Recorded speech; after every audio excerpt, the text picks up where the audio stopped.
오늘도 행복하세요. 오자유세상의 유현상 목사입니다. 오늘은 누가복음 15장 11절로 24절에 있는 말씀을 중심으로 해서 회개하고 돌아오는 아들에게 은혜로 주시는 권세라고 하는 제목으로 잠시 은혜를 나누고자 합니다. 저와 여러분들, 우리 모든 신앙인들은 하나님 아버지의 무한하신 사랑에 매일매일 감격하며 사는 사람들입니다. 우리가 성경에 보면 하나님의 사랑이 얼마나 크냐.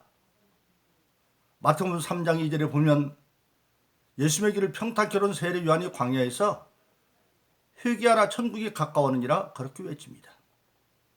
그는 이제 천국이신 예수가 올 때가 가까웠으니까 회개하라. 예수님 길을 평탄케 하기 위해서 외치는 소리가 회개하라 천국이 가까워느니라 그렇게 말합니다.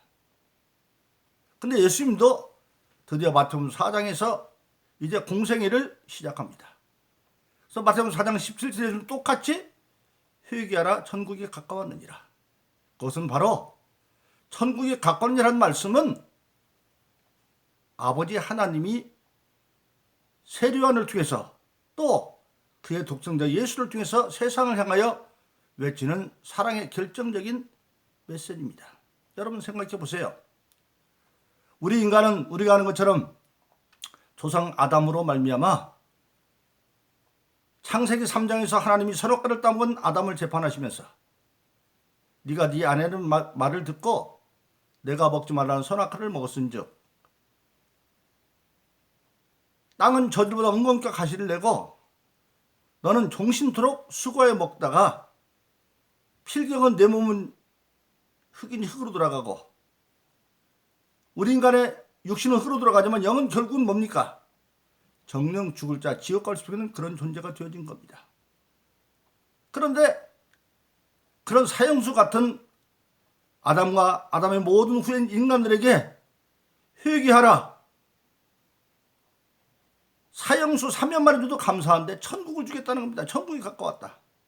그건 엄청난 얘기입니다.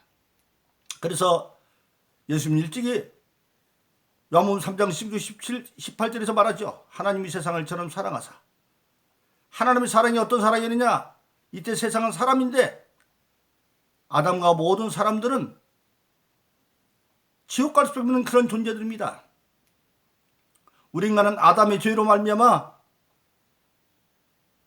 시편 51편에 보면 어머니 태중에서 죄 가운데 태어났다. 사람의 죄는 크게 나누면 조상 아담도 죄는 유전죄와 그리고 인간이 태어나서 자기는 자범죄가 있는데 성서적으로 보면 우리가 죄를 져서 죄인이 되는 것이 아니라 죄인이기 때문에 죄를 질 수밖에 없는, 즉 태어날 때부터 조상의 유전죄를 가지고 태어나기 때문에 죄인이고, 그래서 죄를 하다가 자범죄를 저질러. 그래서 죄값은 로마서 6장 20절 죄값은 사망이기 때문에 지옥 갈 수 있는 그런 존재인데 하나님께서 그를 사랑했다는 겁니다. 영원한 지옥을 수 있는 사랑하시고 그 사랑의 증거는 뭐냐? 독생자를 주셨으니 하나밖에 없는 예수를 주셨으니 이는 저를 믿는 자마다 멸망치 않고 영생을 얻기를 하십니다. 예수를 믿지 않으면 멸망으로 갈 수밖에 없는데 예수를 믿음으로 말미암아 멸망에서 영생의 길로 열어놓겠다고 하는 사실입니다. 바로 이 하나님의 사랑은 엄청난 사랑이죠. 그런데 왜 그런 사랑을 주시느냐? 알고 보면 하나님 우리 아버지이기 때문에 그렇습니다. 예수님께서 마태복음 6장에서 제자들에게 기도를 가르치면서 하늘에 계신 우리 아버지여, 하나님이 아버지였던 겁니다.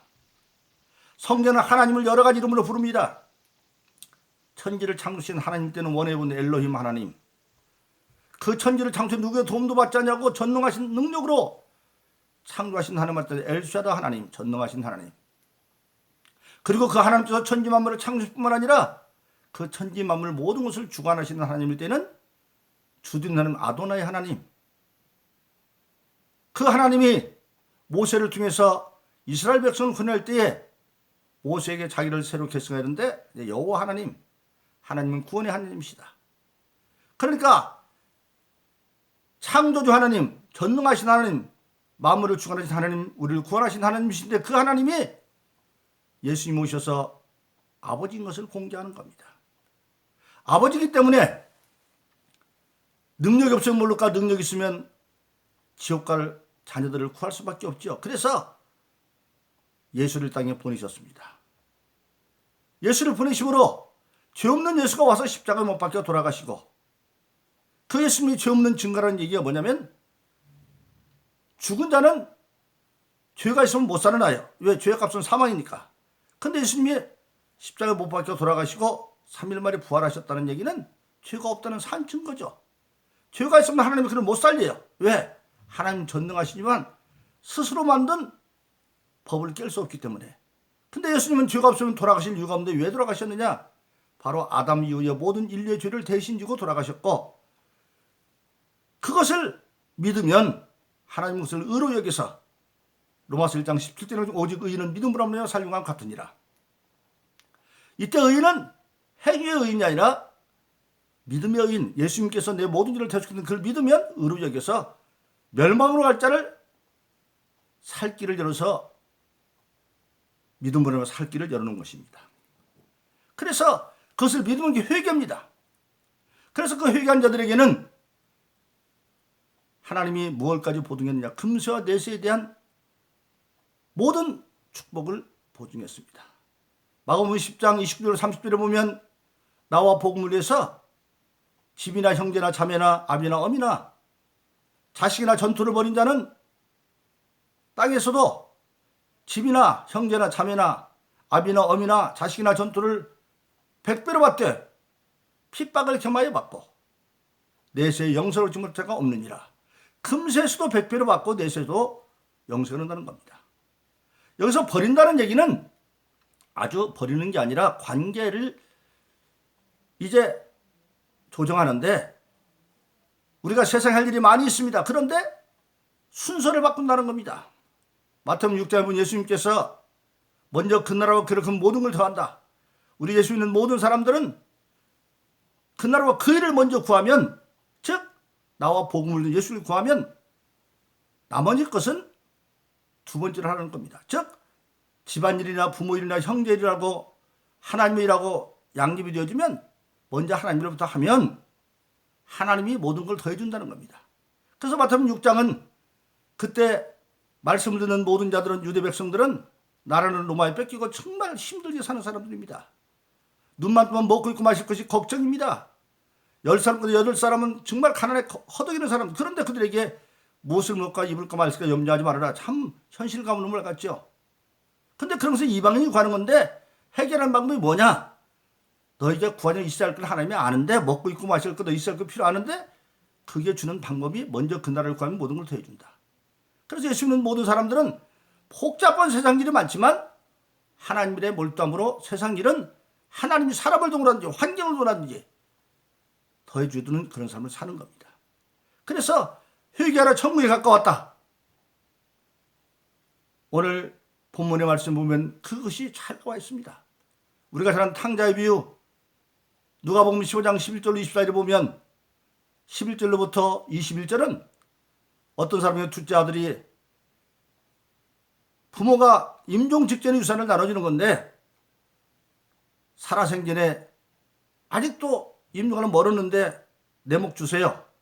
그 신명기에 보면 큰아들과 둘째가 있으면 장자는 두목이고 차자는 3분의 1이죠. 그러니까 그걸 나눠주니까 멀리 타복이 갔어요. 아버지 간섭 없는 살아보겠다고 허락망탕하고.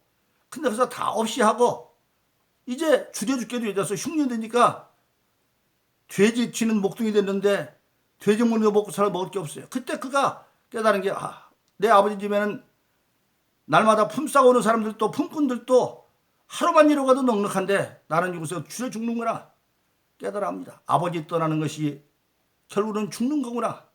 그래서 그가 하늘과 아버지께 죄를 얻은 것을 알고 깨닫고 일어나서 아버지께로 돌아가리라. 돌아가는데 자기는 이제 아들의 권한은 다 썼기 때문에 아버지한테 가서 아들로 돌아왔다고 말하지 못하고 품꾼의 하나 중으로 돌아가는 겁니다. 참 그는 돼지똥 냄새가 묻는 누찬 옷을 입고 돌아가는데 놀라운 것은 아들이 먼저 아버지를 본 것이 아버지가 문 밖에서 그를 기다리고 있습니다. 멀리 떨어진데 아버지가 보고 달려가서 그의 목을 껴안고 입 맞춥니다. 그런데 그 아들은 아버지가 그렇게 나버리고 가더니 돈도 없이고 그냥 그지꿀 혼내지도 않고 오직 반감으로 붙잡고 입 맞추니까 어떻게 생각하면 내가 품꾼처럼 하나 들어서 건 빼버리고 가만히 있을 것 같은데 그렇지 않습니다.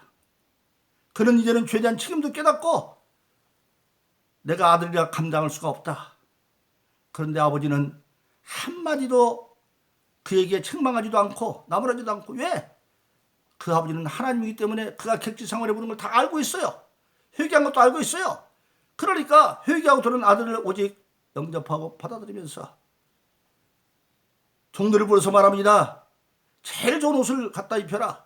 이 더러운 옷 다 벗기고 그리고 손에는 가락지를 껴주고 발에는 신발을 신겨주고 그 당시 종이나 노예들은 신발을 못 신습니다. 맨발입니다. 신발을 신겨주고 그리고 이 아들은 죽었다 살았으니 살찐 송아지를 잡아라. 잔치를 해야 되겠다. 이 회개하고 돌아온 아들에게 아버지가 주는 4가지의 사건이 은혜로 주어지는 권세입니다. 첫째, 가장 제일 좋은 옷. 우리 인간은 아담과 범죄하고 난 뒤에 선악과를 따먹고 난 뒤에 서로 아내 이브가 자기가 벗은 걸 알아서 수치를 가리려고 무화과 잎을 따서 창세기 3년 옷을 해 입습니다. 그리고 하나님이 두려워서 나무 가운데 숨었는데 해질 무렵에 하나님이 아담 아린자 부르니까 내가 벗었으므로 두려워서 숨었습니다. 자기가 나무로 무화과 잎을 입을 옷을 입고도 벗었다는 겁니다. 그건 뭘 말합니까? 인간이 아무리 인간의 힘으로 옷을 해 입어도 인간의 범전 죄의식은 감출 수가 없어요. 그러니까 양심이라는 것이 책망하니까 사람이 해 입은 옷을 가지고는 수치를 갈 수가 없어요. 그래서 하나님이 나중에 그에게 무화과 잎으로 만든 옷 대신에 가죽 옷을 입힙니다. 가죽을 해주면 뭔가 가죽의 짐승이 죽어야 되죠. 바로 그것은 장차 예수 그리스도가 우리의 모든 죄를 가져오실 것을 예표한 겁니다. 그래서 성경에 보면 갈라디아서 3장 21절은 누구든지 그리스도 합하여 세례를 받는 자는 그리스도로 옷 입었느니라 그렇게 말하고 있습니다. 즉 아름다운 옷을 입혔다는 것은 이제는 수치스러운 인간이 아니라 모든 죄로부터 해결받은 정결한 자가 되었다고 하는 사실입니다. 그래서 성경에 보면 우리가 로마서 8장 1절 2절에 보면 예수 그리스도 안에 다시는 정죄함이 없나니 생명의 성령의 모든 죄와 섬에서 해방했다. 우리가 예수 믿고 나면 이제 죄로부터 벗어나요. 수치로운 존재가 아니에요. 그리고 그러면 하나님 예수님 성령을 믿으면 자잘구란 잘못은 어떻게 하느냐? 요한일서 1장 9절에 보니까 그는 미쁘시사 자기 죄를 자백하면 모든 죄를 서보는 깨끗게 한다. 회개함으로 그것을 유지하고. 그러면 우리가 예수 믿고 난 뒤에 하나님 예수님 성령에 대한 죄만 범치하냐고 일상의 죄를 지면 어떻게 하느냐? 요한일서 1장 9절에 회백해서 자백해서 해결하는데 그럼 그 죄값을 어떻게 받느냐?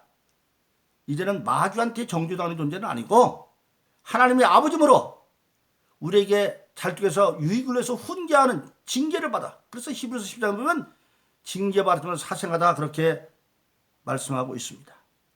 그래서 성경에 보면 예수 믿고 성령 받고 은사도 다 맛보고 배교한 자, 하나님의 성령을 부인한 자, 예수님 십자가 못 박은 자들은 히브리서 6장 보니까 다시는 회개할 수 없는 죄. 또 요한일서 5장 16절에 보면 사망이 이런 일을 범하지 않는 한 우리는 예수 믿고 거듭나면 아름다운 옷을 입어서 예수로 그리스도 입어서 우리는 더 이상 악한 마귀에 정죄받지 않는다고 하는 사실입니다. 바로 그렇습니다. 그래서 우리가 좋은 예화가 있습니다.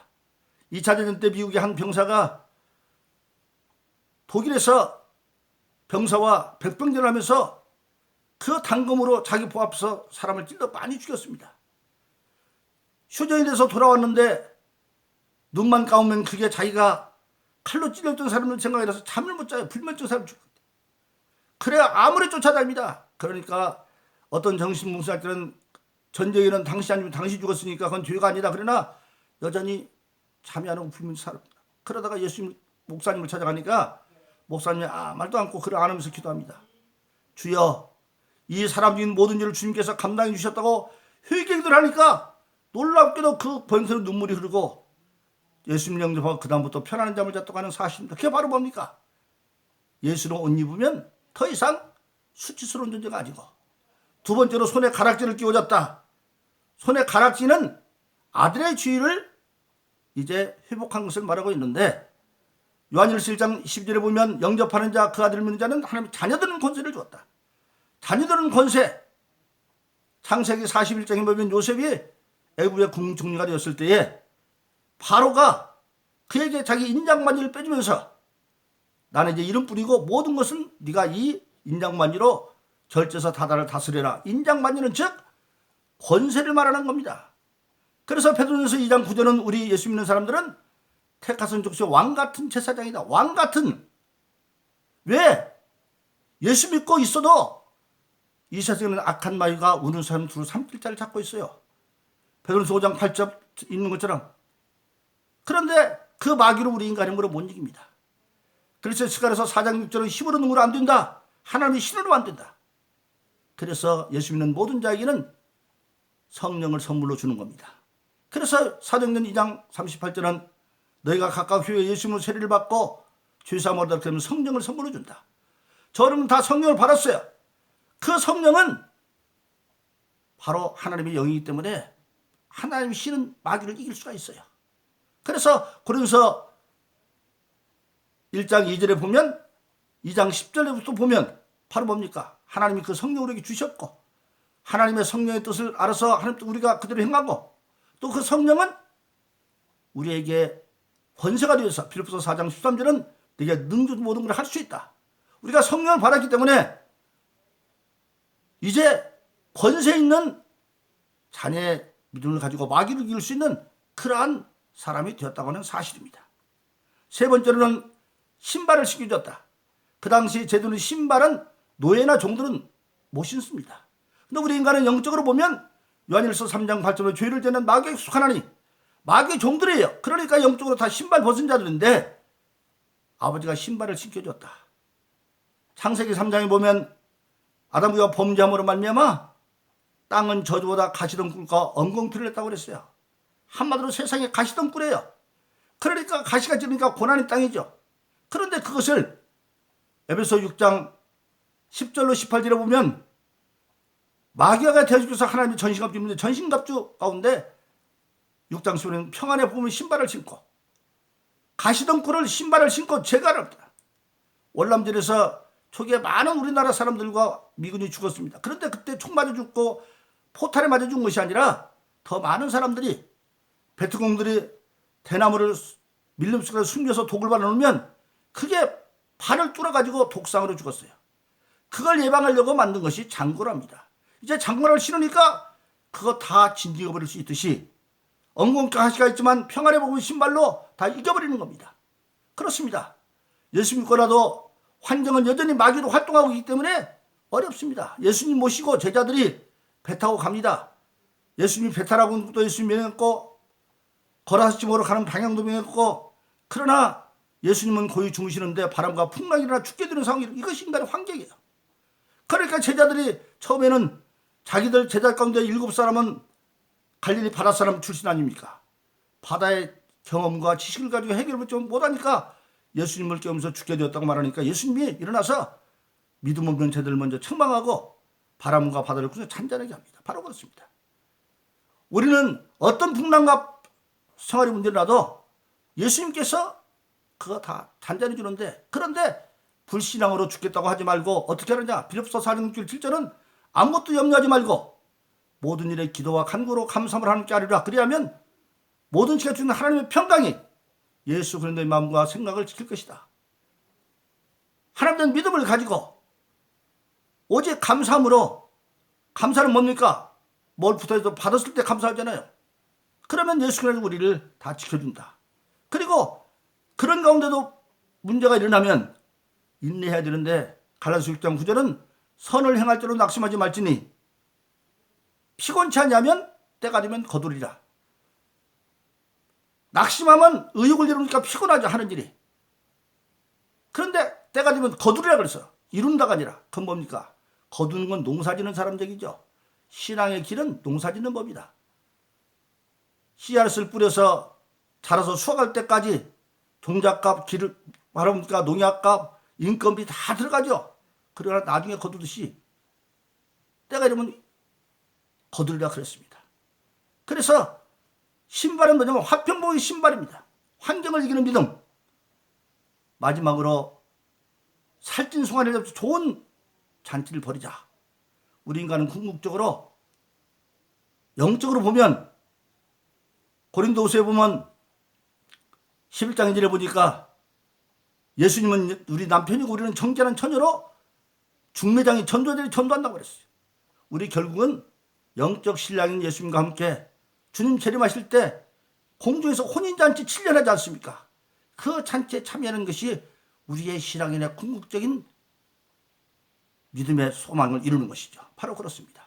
오늘 저와 여러분들은 회개하고 돌아온 둘째 아들에게 아무것도 묻지 아니하고 이 놀라운 은혜로 권세를 준 아버지 하나님의 사랑을 마음속에 기억해서 우리는 이 하나님 은혜를 주신 믿음의 권세로 마귀를 이기고 날마다 금세도 승리할 뿐만 아니라 내에서 영생을 얻는 그런 축복의 삶을 살기를 예수 이름으로 축원합니다. 오늘도 행복하세요.